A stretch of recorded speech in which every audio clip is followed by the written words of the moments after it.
मैं आज मर जाऊँगा ऐसे-ऐसे और तुम लोग को देखने के लिए आ गया मैं। क्योंकि उसको काला जादू किया था किसी और ने। मेरे को ऐसा लगा कि पीछे से कोई एक औरत चल के आ रहा है और लेकिन उसका छवि मेरे को आगे दिख रहा है। माँ कसम भाई मेरे को ये बात बोलते हुए मेरे को खुद भाई थोड़ा डर लग रहा है। तो मेरे को तो भाई पूरी रात नींद नहीं, वो भी एंटिटी मतलब कि उन लोग के साथ ही शामिल हो गया था उसी टाइम। जय श्री राम दोस्तों, आप सभी का स्वागत है अक्षय वशिष्ठ चैनल पर। इस चैनल पर मैं अक्षय वशिष्ठ आपको ऐसे पैरानॉर्मल इंसिडेंट और एक्टिविटीज के बारे में बताता हूँ जो कि हमारे फॉलोअर्स और सब्सक्राइबर्स हमारे साथ शेयर करते हैं। इंस्टाग्राम आईडी, जीमेल आईडी और अब एक ऐसा फोन नंबर जो कि आप स्क्रीन पे देख सकते हैं। तो कभी आपके साथ कोई पैरानॉर्मल इंसिडेंट हुआ हो, आप उसे रिकॉर्ड करके भेज सकते हैं। मैं अक्षय वशिष्ठ उसे नरेट करूंगा अपनी आवाज में। आगे बढ़ने से पहले एक बार धन्यवाद जो आप हमारे इंस्टाग्राम, यूट्यूब को इतना प्यार दे रहे हैं। ये जो रियल इंसिडेंट हम आपके सामने लेके आते हैं, ये आप में से कुछ लोग हैं जिन्होंने अपने ऐसे दर्दनाक हादसे हमसे शेयर किए हैं, जो अपनी जिंदगी में बहुत ज्यादा परेशान रहे हैं या अभी भी बहुत ज्यादा परेशान चल रहे हैं। जो लोग नहीं चाहते कि आगे आने वाली जनरेशन अपने ऊपर कोई ऐसा बोझ उठा ले जिसे चाहकर भी अपने ऊपर से हटा ना पाए। कभी कभार हमसे कुछ ऐसी गलतियां होती है जिनके बारे में हमें ही नहीं पता चलता। आए दिन कुछ ना कुछ ऐसी गलतियां हम कर ही देते चलते फिरते, जैसे कहीं टोटके पे पैर लग गया, कहीं नींबू, धागा, सिंदूर, कुछ भी ऐसी चीज पड़ी थी टोटके से रिलेटेड जहां पर हमारा पैर पड़ गया और हमें पता ही नहीं चला। हमेशा हर रियल इंसिडेंट में कहीं ना कहीं मैं ये चीज मेंशन करता हूँ कि जब हम कहीं से आ रहे होते हैं एक ऐसे रास्ते से जिसके बारे में हमें पता है कि हॉन्टेड है, तो उस जगह पर जाके हमें मजे नहीं लेने चाहिए। हमें पता होता है कि इस एरिया के बारे में कोई ना कोई अफवाह उड़ी है, लेकिन फिर भी हम चैलेंज लेने वहाँ पर पहुँच जाते हैं। एग्जाम्पल बहुत सारे हैं। दिल्ली की ही लोकेशन की बात करूँ तो अक्सर लोग मुझे मिलते हैं और पूछते हैं कि भाई द्वारका सेक्टर 9 का पीपल वाला पेड़, हम वहाँ जाते हैं, हमें वहाँ पे कुछ नज़र नहीं आता। आज इस वीडियो में आगे बढ़ने से पहले मैं आपको 2 फोटो दिखाने वाला हूँ जो द्वारका सेक्टर 9 की है और मैंने खुद इन्हें क्लिक किया है। मेरा पूरा क्रू एक दिन मुझे जिद कर रहा था, जब डेयर टू स्टे एक सीज़न बन रहा था, हमारा पहला सीज़न जो कि बहुत जल्द आने वाला है। मेरा क्रू मुझसे बहुत जिद कर रहा था कि अक्षय भाई हमें द्वारका सेक्टर 9 वाला पेड़ देख के आना है। मैं मना नहीं कर पाया क्योंकि उस टाइम पे ज़्यादा टाइम भी नहीं हुआ था, मुश्किल से 9:30-10 बजे थे। और ये अफवाह जो है ये रात की फेमस है कि 12 से 1 के बीच में होता है, 1 से 2 के बीच में होता है। ये प्रमाण मैं आज आपको दे रहा हूँ कि मैं अपने पूरे क्रू को वहाँ पे लेके गया और जब हम वहाँ पे गाड़ी से उतरे और घूमना शुरू करते हैं, तब मैंने जस्ट ऐसे ही 2 फोटोज़ क्लिक की, एक विदाउट फ्लैश जो कि अभी आपके सामने स्क्रीन पे आएगी। ये फोटो है जहाँ पर आप देखोगे कि फ्लैश ऑन नहीं है, जितनी क्लियरिटी है उसके अंदर द्वारका सेक्टर 9 का वो जो एरिया है वहां पर कुछ भी नहीं दिख रहा। उसके बाद मैंने दूसरी फोटो क्लिक की जिसमें मैंने फ्लैश ऑन किया था। उसमें एक ऑर्ब नजर आया। उस ऑर्ब को जब हम जूम करते हैं तो वहां पर 2 आईज रिफ्लेक्ट होती हैं। उस टाइम पर जब वो फोटो मैंने क्लिक की और प्रीव्यू की और मैंने अपने क्रू को दिखाई, उनकी हालत खराब हो गई थी और वो बहुत अच्छे से समझ गए थे कि ऐसी लोकेशन पर आना, ऐसी लोकेशन पर मजे लेना बहुत ज़्यादा हैवी पड़ जाते हैं। मैं ये क्लेम नहीं करता कि मैंने वहाँ पर कोई आत्मा देखी, भूत देखा, कोई जिन प्रेत भ्रम राक्षस देखा, ऐसा कुछ भी नहीं। जस्ट मैंने 2 फोटो क्लिक की। दोबारा मैं फोटो दिखा देता हूँ। एक फोटो में कुछ भी नहीं और दूसरी फोटो में आपको एक ऑर्ब नज़र आ रहा होगा। अब ये कैमरा ग्लिच था, ये ऑर्ब था, उसकी 2 आंखें थी, क्या था मैं इस चीज़ को जस्टिफाई नहीं करूँगा, बट मैंने ये चीज़ अपनी आंखों से देखी कि मैंने उस फोटो को क्लिक करा और ये चीज़ हमारे सामने आई थी। ऐसी ही चीज़ें अलग अलग लोग अलग अलग लोकेशन पर जाके करते हैं। भगवान की दया से हमारे साथ कुछ नहीं हुआ क्योंकि मैं ऐसी लोकेशन पर जाना अवॉइड करूँगा, खास करके जब मैं किसी प्रोफेशनल के साथ ना हूँ। बट ऐसे बहुत सारे सब्सक्राइबर्स होते हैं जो अलग अलग जगह पर अलग अलग चीज़ें करते हैं और फिर अपने ऊपर कुछ ना कुछ ऐसी बला ले लेते हैं जिसकी वजह से उनकी फैमिली परेशान होती है। वीडियो में आगे बढ़ने से पहले सबसे पहले मेरी रिक्वेस्ट है कि आज का जो रियल इंसिडेंट मैं आपको बताने जा रहा हूँ वो बहुत ही ज़्यादा खौफनाक और बहुत ही ज़्यादा दर्दनाक है। और दूसरी रिक्वेस्ट जो मेरी है कि प्लीज़ ऐसी जगह पर जाकर कोई भी ऐसा कारनामा ना करे जिसकी वजह से आपकी फैमिली को बहुत दुख और पीड़ा का सामना करना पड़े। तो डायरेक्टली अब हम आते हैं आज के रियल इंसिडेंट पे। हमें आज का रियल इंसिडेंट बताया ज्योतिष ने, जो कि आसाम के रहने वाले हैं। अपनी फैमिली के बारे में बताया कि अक्षय भाई मेरे पापा, मम्मी, मेरी बहन और मेरी दादी हमारे साथ रहती हैं। पापा जो है मेरे फार्मर हैं, मम्मी हाउस वाइफ है, दादी जैसे कि घर में रहती है और बहन मेरी पढ़ती है। ये बात है अभी 2024 की। हमारे गांव में एक लोकेशन है जिस लोकेशन के बारे में पहले ही बहुत सारी अफवाहें उड़ी हुई हैं कि हमारे यहाँ का एक फॉरेस्ट है जहाँ पर जाकर लोग अजीब तरीके से सुसाइड कर लेते थे। लोग अपने घर से बहुत ज़्यादा परेशान हुआ करते थे जिस वजह से लोग जाते थे चुपचाप और वहाँ सुसाइड कर लेते थे। तो ज्योतिष की जो बातें हमने रिकॉर्डिंग में सुनी वो आपके सामने हम रखने वाले हैं। ज्योतिष ने अपने बारे में बताया कि भाई ये इंसिडेंट 2024 में हुआ, लेकिन मैं 2021 से अपने दोस्तों के साथ वहाँ फॉरेस्ट के आगे कुछ लोकेशंस है जहाँ पर बैठ के हम लोग सिगरेट पिया करते थे, हम लोग मदिरा का सेवन किया करते थे। और मैं बिल्कुल भी नहीं चूकूंगा, क्योंकि इस इंसिडेंट से हो सकता है कई लोगों की आँख खुल जाए। मतलब मैं अपने घर वालों से छुप के नशा किया करता था। लॉकडाउन की बात है, 2021 में हमने ये चीज़ शुरू की थी और उस टाइम पर हम उस लोकेशन पर बैठा करते थे। पहले वो लोकेशन ऐसी थी कि वहाँ पर कोई भी नहीं आता था, लेकिन जब हम बात करते हैं 2022, 23, 24 की, तो लोग अब उस लोकेशन के आसपास से गुजरा करते थे। तो लोग हमें देखा भी करते थे कि हम वहाँ पर क्या कर रहे हैं, तो हम इस तरीके से चीज़ों को टाल दिया करते थे कि हम गेम खेल रहे हैं। एक ऑनलाइन गेम जो बहुत कम टाइम में बहुत ज़्यादा मशहूर हुआ और वहाँ पर बहुत सारे लोग कनेक्ट होके अपनी वर्चुअल लोकेशन से वहाँ पर कनेक्ट हो जाते हैं और फिर बातें भी होती हैं और मिशन भी मिलते हैं। तो ज्योतिष ने बताया कि अक्षय भाई हम वहाँ बैठा करते थे, नशे भी किया करते थे, लेकिन हम किसी को पता नहीं लगने देते थे। शाम को 6:30-7 बजे हम बैठना शुरू करते थे, 9:30-10 बजे हम वहाँ से निकल जाते थे। पहले के टाइम में ये लोकेशन ऐसा हुआ करती थी कि बैठने में हमें भी डर लगा करता था, लेकिन जैसे जैसे हमारी उम्र बड़ी हुई तो हमें इस चीज़ का अंदाज़ा हो गया कि अब ये सारी चीज़ें जो है एक झूठ है, फरेब है। और ज्योतिष ने बताया कि अक्षय भाई मेरे दोस्त एक बारी को इन सब चीज़ों पर बिलीव करें, मैं बिल्कुल नॉन बिलीवर था। लेकिन फिर मुझे नहीं पता था कि एक दिन मेरे साथ कुछ ऐसा होगा कि मेरी ज़िंदगी उलट पलट हो जाएगी। ये शाम की बात है, बड़ी अजीब सी शाम थी। मुझे खुद से अंदर से इंटेंशन आ रहा था कि यार आज मुझे घर से बाहर नहीं जाना चाहिए। मेरी तबीयत भी हल्की हल्की ख़राब थी। और जब मैं अपने दोस्त के साथ बैठ के उस जगह पर गेम खेलना शुरू करता हूँ और कुछ ड्रिंक वगैरह हमने की, स्मोक वगैरह हमने किया, तो उस टाइम पर जैसे हमारे उस बैठने वाली जगह के जस्ट साइड में एक छोटी सी नहर जाती थी। हमने उस नहर पर कभी ध्यान भी नहीं दिया, ये सोच के कि हमारा वहाँ काम क्या है, जैसे 10-20 कदम पे एक नहर बह रही है। हम वहाँ पर बैठते थे, जो जो चीज़ें करते थे, फिर गेम खेलना शुरू कर देते थे। अक्सर गांव के लोग वहाँ से निकलते थे, जैसे कोई लकड़ी लेके जा रहा है, कोई भूसा लेके जा रहा है, कोई ऊपले लेके जा रहा है, कोई ना कोई इंसान कोई सामान लेके जा रहा है, तो वो हमारी तरफ देखता था और वो सब आदी हो चुके थे कि हाँ हम वहाँ उन्हें बैठे दिखेंगे दिखेंगे। भाई वो शाम का जो वक्त था मैं आज भी भूल नहीं पाता। जैसे कि ज्योतिष ने बताया कि मुझे ऐसा लगा जैसे मेरा दोस्त जब गेम खेल रहा था कि सामने से कोई आ रहा है। मैंने उस पर ध्यान दिया और फिर मुझे ऐसा लगा जैसे आता आता हवा में ही कोई गायब हो गया। मैंने किसी औरत को देखा था, उसकी नाक में कुछ था जैसे राजस्थानी स्टाइल से कोई कुछ पहनता है, ऐसा सा दृश्य मैंने देखा। मैंने अपने दोस्त को कुछ भी नहीं बोला और ये वाला इंसिडेंट हुआ। मेरा ध्यान अजीब सा हो गया, मैंने इस बारे में सोचा और फिर मैंने अपने दोस्त को बोला चल यार घर चलते हैं। मैं घर आया, मैंने खाना खाया और फिर मैं रात के 1-1:30 बजे तक फ़ोन चलाता रहा और उसके बाद मैं सो गया। अगले दिन सुबह की वही प्रक्रिया होती है कि मैं घर के कामों में हाथ बटाता हूँ, शाम का वेट करता हूँ और शाम होते ही घर में से पैसे लेके मम्मी पापा से और फिर मैं घूमने निकल जाता हूँ और उसके बाद हम ड्रिंक करते हैं। जैसे हमारे यहाँ की आसाम की देसी दारू बहुत ज़्यादा फेमस है जो अक्सर लोग पिया करते हैं, तो वही हम लिया करते थे, सिगरेट वगैरह पिया करते थे। उसी जगह पर जाके हम वो ऑनलाइन गेम खेला करते थे और हमारा वक्त कब कट जाता था हमें पता ही नहीं चलता था। लेकिन ये दूसरी शाम थी जब वहाँ पर अजीब सा महसूस हो रहा था।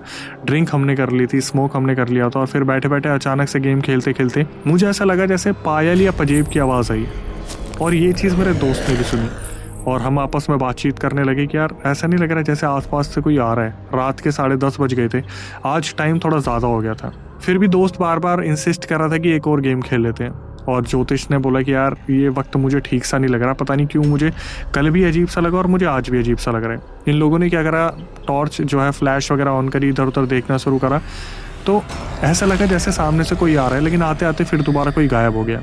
इस बार इनके दोस्त ने उस चीज़ पे ध्यान नहीं दिया, वो तो गेम में लगे हुए थे, लेकिन ज्योतिष ने आज बड़े ध्यान से देखा तो ऐसा लग रहा था कोई औरत सही में चल के आ रही थी। इन्होंने फटाफट से अपने दोस्त को बोला कि यार एक काम करते हैं, हम यहाँ से निकलते हैं, मुझे बड़ा अजीब लग रहा है। दोस्त और ये ज्योतिष जो थे वापस आते आते आपस में बात करते हैं। इनके दोस्त बोलते हैं यार देख सुना तो मैंने भी था, लेकिन इस चीज़ को ना हम हवा नहीं दे सकते, हो सकता है कि गांव के लोग गुजर रहे हों, अंधेरे में हमें दिखे ना हो। ज्योतिष उस पॉइंट पे अड़ गए, वो बोलने लगे कि यार ऐसा कैसे हो सकता है भाई, अगर कोई आया होता तो हमें कोई ना कोई तो दिखा होता, मतलब छन छनाने की आवाज़ आ रही है और कल भी ऐसा लगा था मुझे। तो उनके दोस्त पूछते कि तूने मुझे बताया क्यों नहीं। तो ज्योतिष बोलते कि यार मैंने ड्रिंक कर रखी थी, मुझे लगा मेरा वहम है, लेकिन आज की रात तो पक्का तूने भी सुनी, मैंने भी सुना, कुछ ना कुछ हुआ था। ये लोग अपने घर पहुंचते हैं और फिर 1:30-2 बजे तक फ़ोन चला के ज्योतिष सो जाते हैं। अगली शाम ज्योतिष के दिमाग में ऑलरेडी ये चीज़ चल रही थी कि पिछले 2 दिन से मेरे साथ अजीब अजीब सा हादसे हो रहे हैं और कहाँ पर हो रहे हैं, उसी लोकेशन पे हो रहे हैं। फिर भी ये लोग ड्रिंक लेते हैं, ड्रिंक पीते हैं, उसी जगह पर गेम खेलना स्टार्ट करते हैं। हुआ क्या, जैसे कि मैंने आपको बताया कि इनके कुछ ही दूरी पर एक नहर बह रही थी। अब उस नहर की तरफ इन्होंने कभी ध्यान नहीं दिया था और इस रात ये दोनों ही बहुत ज़्यादा चौकन्ने थे। गेम खेलते खेलते बार बार इधर उधर देख रहे थे, कोई आ रहा था कोई जा रहा था तो उसकी तरफ ध्यान था, लेकिन आज की रात कोई भी वहाँ से गुजरा नहीं। ऐसा लग रहा था ये रात स्पेशली इनके लिए बनाई गई है। तभी अचानक से इन दोनों को महसूस होता है कि जो नहर बह रही है उसमें जैसे दो मछलियाँ आपस में टकराई हो या लड़ रही हो, पानी की एकदम से झटपटाने की आवाज़ आई। तो इस टाइम पर ये दोनों आपस में बात करते हैं कि देख मछलियाँ भी लड़ाई करती है, देख मछलियाँ भी आपस में बातचीत करती है, देख मछलियाँ क्या कर रही हैं। ऐसा एक डिस्कशन चला। उसके बाद फिर ये दोनों उठते हैं और इस चीज़ पे ध्यान देते हैं कि यार इतना ज़्यादा शोर किस चीज़ का हो रहा है। जब ये नहर के पास जाते हैं तो वहाँ पर इन्होंने जो चीज़ देखी उसके बाद ये सीधा अपने घर की तरफ भागे। इन्होंने देखा कि नहर में पानी ही नहीं है तो मछलियाँ कहाँ से आई। तो ये इतनी देर से जो झटपट की आवाज़ हो रही थी ये कहाँ से हो रही थी, कौन कर रहा था, इन्हें पता ही नहीं चला। ये सीधा घर की ओर भागते हैं। घर जब ये पहुँचते हैं उसके बाद ये आपस में बातचीत नहीं करते 1-2 दिन। फिर एक शाम ये मिलते हैं और डिसाइड करते हैं कि भाई हम उस लोकेशन पे नहीं जाएंगे। लेकिन जब ये अपने दोस्त से नहीं मिले थे ज्योतिष, ड्रिंक तो ये डेली कर ही रहे थे, लेकिन इनको एक बड़ा अजीब सा सपना आ रहा था। 2010 में इनके एक दोस्त ने खुद को उस फॉरेस्ट में जाके ख़त्म कर लिया था। वो दोस्त बार बार इनके सपने में आता था और एक ही चीज़ बोलता था कि तू यहाँ से चला जा, तू यहाँ से चला जा, तू जितनी जल्दी हो सके यहाँ से चला जा। और जब भी ज्योतिष उस सपने पर ध्यान देते और ज़्यादा उस चीज़ को घूर के देखने की कोशिश करते कि जो भी उनका दोस्त उनके सपने में आके बताता था, तभी उनका सपना टूट जाता। ये चीज़ 2 दिन चली, 4 दिन चली, 6 दिन चली और 7वें दिन ये बहुत ज़्यादा परेशान हो गए। इन्होंने अपने दोस्त को, जिसके साथ ये मिलके अब अड्डा बदल लिया था, इन्होंने जो जगह बदली थी, उस दोस्त को बताया कि यार मुझे ना वो मरा हुआ लड़का दिखता है जो अपना दोस्त था जो 2010 में ख़त्म हो गया था, और वो बार बार बोलता है तू यहाँ से चला जा, तू यहाँ से चला जा। तो इनके दोस्त ने इतने टाइम से कुछ नहीं देखा था, इनके दोस्त को ऐसा कुछ फील नहीं हो रहा था, तो इनके दोस्त ने इनका मजाक उड़ा दिया ये बोल के कि भाई तू बहुत ज़्यादा सोच रहा है, ऐसा कुछ भी नहीं है। और बार बार ये लोग जाते थे, दारू पीते थे, सिगरेट पीते थे, नशे में रहा करते थे और घर पे आते आते खुद को स्टेबल कर लेते थे। तो घर वालों को अंदाज़ा नहीं था, या शायद घर वालों को पता भी हो तो घर वाले बोलते नहीं थे। एक रात की बात है, ज्योतिष ने बताया कि अक्षय भाई मैंने उस रात बहुत ज़्यादा ड्रिंक कर ली थी अपने दोस्त के साथ, और मैं अपने घर पे आता हूँ। हमारा घर 2 कमरों का है, एक कमरे में मम्मी पापा सोते हैं और दूसरे कमरे में दादी, बहन और मैं अपने अलग बेड पे सोता हूँ, दादी और बहन अलग बेड पे सोते हैं। तो मैंने नशे की हालत में भी 1-2 बजे तक फ़ोन चलाया। उसके बाद फिर मुझे ऐसा लगा कि मुझे बहुत तेज़ नींद आ रही है। मैं उठता हूँ और बाहर जो हमारा वॉशरूम था वो मैं यूज़ करने जाता हूँ, तो अचानक से मेरे पीछे से किसी औरत के चलने की आवाज़ आई, छनछनाने की आवाज़ आई। तो मुझे लगा दादी आ गई हैं, शायद दादी को भी वॉशरूम यूज़ करना होगा, वो मेरे पीछे पीछे आ रही है। ज्योतिष चलना शुरू करते हैं, फिर अचानक से सोचती कि दादी पजेब कब से पहनने लगी। ज्योतिष ने जैसे ही पीछे मुड़ के देखा वहाँ पर कोई भी नहीं था। इनको इतना बड़ा झटका लगा, ये वॉशरूम यूज़ करने जा रहे थे, ये उल्टा भाग गया वहाँ से। जैसे ही अंदर आके देखते दादी आराम से सोने लग रही थी। ये झटका जो इनके साथ हुआ ये झेल नहीं पाए, पूरी रात इन्हें नींद ही नहीं आई, इनकी नींद उड़ गई, नशे सारे उड़ चुके थे। अगले दिन इन्होंने एक समझदारी का काम किया। सुबह होते ही इन्होंने अपनी मम्मी को बता दिया कि मम्मी ऐसे ऐसे मेरे साथ ये दिक्कत हो रही है और मुझे ऐसा लग रहा है कि मेरे साथ कोई ना कोई दिक्कत है, कोई भूत प्रेत का साया, कोई आत्मा, चुड़ैल, डायन, कुछ तो मेरे साथ है। तो इनकी मम्मी ने इनसे पूछा कि एग्जैक्टली हो क्या रहा है। तो फिर एक एक चीज़ बताते हैं कि एक लड़की ऐसे ऐसे मुझे चलती दिखी थी, फिर मेरा दोस्त जो गुजरा था 2010 में, पता नहीं मुझे ऐसा लग रहा है जैसे वो मुझे सपने में कुछ बोलने की कोशिश कर रहा है, और फिर और भी आत्माएं मुझे दिखती है। मुझे ऐसा लगता है कि जब मैं सोता हूँ तो हर वक्त मुझे कोई घूरता रहता है और ये चीज़ मेरे को बहुत दिक्कत देती है। इनकी मम्मी ने इतनी समझदारी से इस चीज़ को लिया, सीधा ज्योतिष को बोली कि बेटा कोई नहीं, एक काम करते हैं, हम मौलवी के पास चलते हैं। और उसी टाइम दादी और बहन को ये लोग बता के निकलते हैं कि हम मौलवी के पास जा रहे हैं, क्योंकि ज्योतिष के साथ ये सारी चीज़ें होने लग रही है। तो जब ये मौलवी के पास जाते हैं तो मौलवी ऑलरेडी उस टाइम पे किसी को देखने लग रहे थे, और उनका देखने का तरीका बिल्कुल अलग है। वो हाथ की नर्व्स को पकड़ के चेक करते हैं। उस टाइम तक ज्योतिष को ऐसा लग रहा था कि सब पाखंड है, सब पाखंड है, लेकिन ज्योतिष की जो मम्मी थी अपने साथ मौसी, मौसा और ताऊ ताई को लेके आई थी। अब वहाँ पर जो ज्योतिष तो बैठे बैठे देख रहे थे, यार ये कोई डॉक्टर वाली प्रक्रिया थोड़ी ना है कि तुम हाथ की नर्व्स पकड़ के बता दोगे बंदा बीमार है, नहीं है, उसके साथ दिक्कत है, नहीं है। तो ज्योतिष को लगा कि मेरे घर वाले मुझे गलत जगह पे लेके आ गए। लेकिन वो जो मौलवी थे उनके पास इतनी ज़्यादा भीड़ लगी हुई थी कि जब मेरा नंबर आता है और मैं उनके सामने बैठता हूँ तो मैंने उन्हें कुछ नहीं बताया, ना मेरे घर वालों ने उन्हें कुछ बताया। अचानक से एक नर्व्स को मेरी हाथ की पकड़ के वो दबाते हैं, आँख बंद करते हैं और बोलना शुरू करते हैं कि एक लड़की तुझे दिखती है, तेरा मरा हुआ दोस्त तुझे सपने में बार बार बोलते हैं यहाँ से चला जा, तेरे साथ 4 लोग हैं। वो लड़की जो है उसने 1990s में उसी जंगल में जाके खुद को ख़त्म कर लिया था। अब इनके सामने जो मुद्दा खुल के आता है, इनकी सुन के जो हालत हुई, ज्योतिष ने बताया अक्षय भाई मैं इस सच से परे था कि जो मेरा दोस्त था जो 2010 में जिसने अपने आप को जंगल में जाके ख़त्म करा था, वो उसकी बड़ी बहन थी, कोई कज़न रही होगी। वो जब ख़त्म हुई तो वो अपने कज़न भाई को लेके चली गई। मतलब ज्योतिष का जो दोस्त था जो 2010 में गुजरा था, जो उनके सपने में आके बोलता था तू यहाँ से चला जा, तू यहाँ से चला जा, वो उसी की कज़न बहन थी। कज़न बहन अपने भाई को भी साथ में लेके चली गई। 1990s में वो गई, 2010 में ज्योतिष के दोस्त को ले गई। और फिर जो मौलवी थे वो बताना शुरू करते कि बेटा 2 एंटिटी और है तेरे साथ, मतलब अभी 2 और चीज़ें हैं, लेकिन तेरा जो दोस्त है वो तेरे हक में है, तो तुझे परेशान होने की ज़रूरत नहीं है। एक ताबीज़ दिया और बोले कि आज तो मैं नहीं देख पाऊँगा क्योंकि मैं बहुत थक गया हूँ और मेरी एनर्जी बहुत डाउन हो चुकी है, तो तुम कल आना। उसके बाद ये सीधा घर आ जाते हैं। ताबीज़ इनके पास था, तो अपने आप को काफ़ी सेफ फील कर रहे थे, लेकिन बार बार किसी के घुर्राने की, किसी के झूर के मारने की, उस टाइम भी ज्योतिष फील कर पा रहे थे कि यार मौलवी से मैं ताबीज़ तो लेके आ गया लेकिन ये चीज़ें ख़त्म नहीं हो रही हैं। सुबह उठ के फिर दोबारा मम्मी को बताया, तो इनकी जो मम्मी थी ज्योतिष की, वो रिलेटिव्स को कॉल करती और मौलवी के पास पहुँचती और उन्हें बताती कि लड़के के साथ ये दिक्कतें हो रही थी।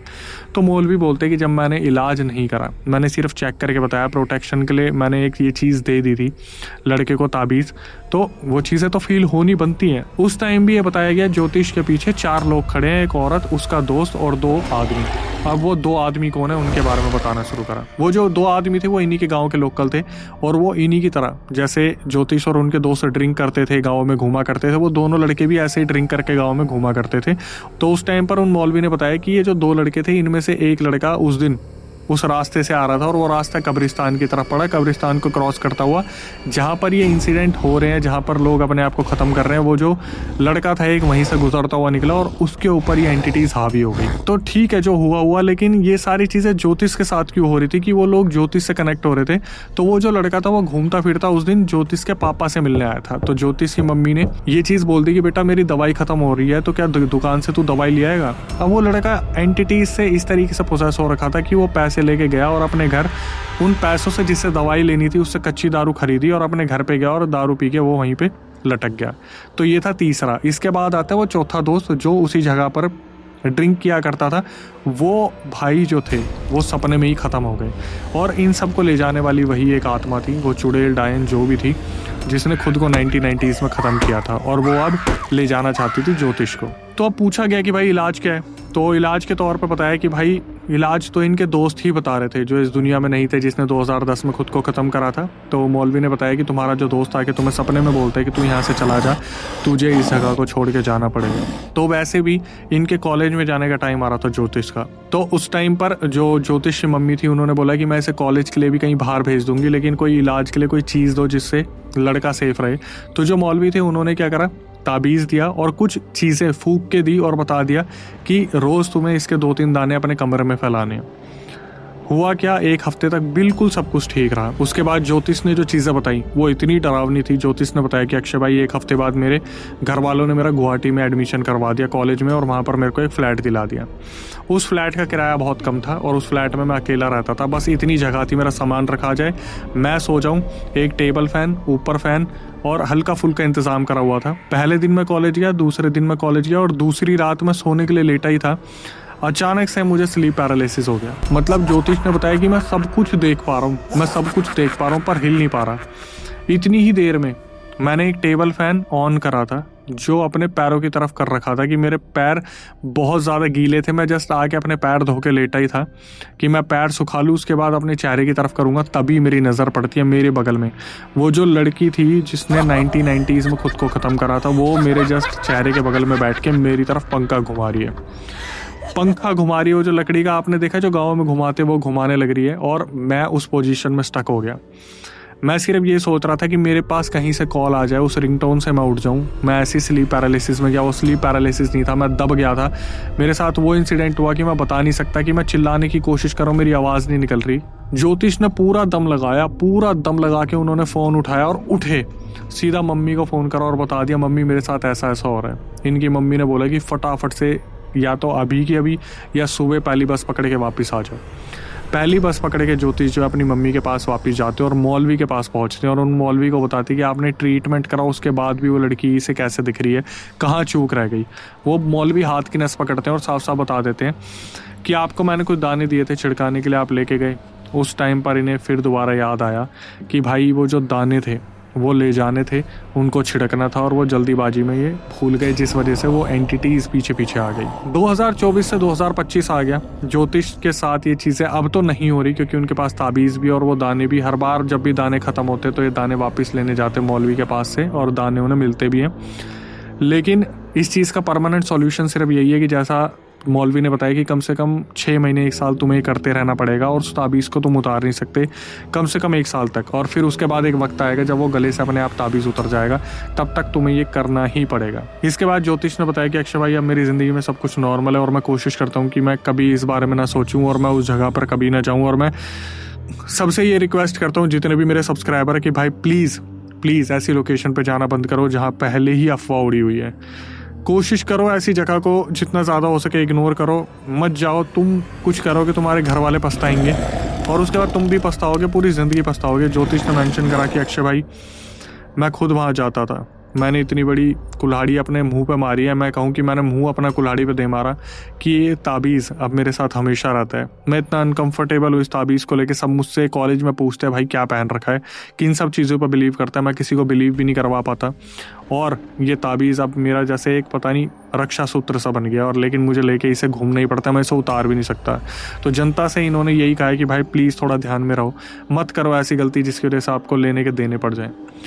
इसके बाद हम भी आपको ये समझाते हैं कि भाई प्लीज़ ऐसी जगहों पे जाना बंद करो जहाँ पर चैलेंजेस लेने आपको मौत से बराबर पड़ जाएंगे। कब्रिस्तान और ये शमशान और ऐसी हॉन्टेड लोकेशंस पे जाना, मजाक उड़ाना, वहाँ पर टॉयलेट कर देना, ड्रिंक करना, ऐसी एंटिटी से पंगा लेना जो आपको परेशान नहीं करना चाहती, लेकिन आपने कुछ ऐसा कर दिया जिस वजह से अब आपको वो छोड़ना नहीं चाहती। इस वीडियो को आप देख रहे हो और आप खुद सोचिए कि आज आप कहीं ऐसे रास्ते से निकल के आए हो जहाँ पर आपका पैर पड़ा हो, और फिर वहाँ से कोई एंटिटी आपके साथ बैठकर इस वीडियो को देख रही हो।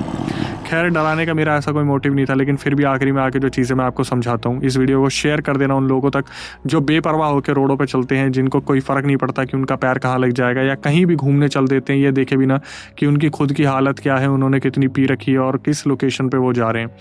और उसी के बाद ये कहूँगा भाई कि हमारा दूसरा चैनल है जिसका नाम है अक्षय वशिष्ठ हॉरर शो, वो मेरे दिल के बहुत करीब है, क्योंकि उस चैनल पर ऐसे लोग आते हैं जो अपने घर की चीज़ें खोलते हैं, जो बताते हैं कि कैसे काली क्रियाओं ने हमारा घर बर्बाद कर दिया, कैसे हमारे घर में एक श्राप चलता आ रहा है, कैसे कुछ पुरानी चीज़ें हमारे पितरों को अपने साथ प्रेत योनि में ले गई, या फिर कुछ कर्स हमारे घर के जो हमारे पूरे परिवार को बुरी तरीके से तबाह कर रहे हैं, और वो चीज़ कभी ख़त्म नहीं हो पाएगी। तो उनके सॉल्यूशन क्या है, हर चीज़ जो वो आके बता रहे हैं, आपको लगता है कि यार मैंने भी कहीं कुछ ना कुछ सुना है या मेरे साथ कोई आप बीती हुई है और मैं इस चैनल का सदस्य बनना चाहता हूँ, सबसे पहले प्रक्रिया जाके सब्सक्राइब कीजिए, बेल नोटिफिकेशन ऑन कीजिए, और एक नंबर दिख रहा होगा स्क्रीन डिस्क्रिप्शन पे, उस नंबर पे जाके आप रिकॉर्डिंग करके भेज दीजिए और मेंशन कर दीजिए अक्षय भाई मैं पॉडकास्ट में आना चाहता हूँ। दिल्ली में हमारा सेंटर है, रिकॉर्डिंग को एक बार रिव्यू किया जाएगा, उसके बाद आपको बुलाया जाएगा। दिल्ली में हमारे सेंटर में हम बैठेंगे, कैमरे के सामने बातचीत करेंगे, कुछ अवेयरनेस कंटेंट हम ला पाए जहाँ किसी गलती किसी की सीख बन पाए। इसके बाद कभी आपके साथ कोई पैरानॉर्मल इंसिडेंट हुआ हो तो आप उसे रिकॉर्ड करके भेज सकते हैं, मैं अक्षय वशिष्ठ उसे नरेट करूँगा अपनी आवाज़ में। वैसे जो हमारा channel Akshay Vashishtha horror show, उसकी जो यूएसपी है कि हम क्रिएटर्स के साथ सब्सक्राइबर्स को ही बुला रहे, तो कोई भी पार्टिसिपेट कर सकता है। इसके बाद इंस्टाग्राम यूट्यूब को इसी तरीके से प्यार देते रहिए, और फेसबुक पे अब हम अवेलेबल हैं। फेक पेजेस को हम हटवा रहे हैं, खुद के फेसबुक को लाइव कर रहे हैं, तो आपका सपोर्ट हमें चाहिए। डिस्क्रिप्शन में लिंक है, जाके उसे फॉलो कीजिए, कमेंट्स कीजिए, वीडियो को शेयर कीजिए, आप करना बनता है। स्पॉटिफाई पे हम अवेलेबल है और काफ़ी अच्छी ट्रेंडिंग लिस्ट के साथ हम वहाँ पर चल रहे हैं, काफ़ी अच्छी रैंकिंग के साथ वहाँ पर चल रहे हैं। आपका प्यार वहाँ पर हमें दिख रहा है। चलते फिरते आप हमारा कंटेंट वहाँ सुन सकते हैं, लेकिन एक्सक्लूसिव कंटेंट आपको यूट्यूब पे मिलेगा।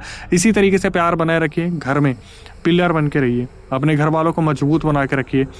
कोई भी चीज़ आपको लगती है मेरे साथ गलत हो रही है, घर वालों को बताइए, भाई बहनों को समझाइए कि आपको कभी भी ऐसा लगता है कि कोई भी ऊंच नीच हो रही है, काला जादू टोटका कोई कुछ देने की कोशिश कर रहा है, लेने की कोशिश कर रहा है, घर वालों को बताना बहुत ज़्यादा ज़रूरी है। इसके बाद अपने भगवानों को पूजिए, ग्राम देवताओं को पूजिए, कुल देवी देवताओं को पूजिए, अपने इष्ट देव को पूजिए, घर वालों को पूजिए, अपने माँ बाप को पूजिए। जितने ज़्यादा हो सके माँ बाप के साथ रहिए, करीब रहिए, भाई बहनों के साथ वक्त गुजारिए। एक बार शादी हो गई, घर में झंझटें शुरू हो गई, या फिर जब परिवार बड़ा होना शुरू होता है तो आप बढ़ते चले जाते हो, वो जब हो जाएगा तो आपस में बात करने का वक्त नहीं मिलेगा, बैठने का वक्त नहीं मिलेगा। जितना ज़्यादा हो सके अपने घर में अपनी एकता बना के रखिए, क्योंकि एक बार जब इंसान इस दुनिया से चला जाता है तो फिर जो वैल्यू रह जाती है उसकी वो ख़त्म हो जाती है, और उसके बाद जो वैल्यू है वो समझ आना शुरू होती है। लेकिन तब तक इंसान उस चीज़ को समझ नहीं पाता जब तक उसके पास वो चीज़ होती है।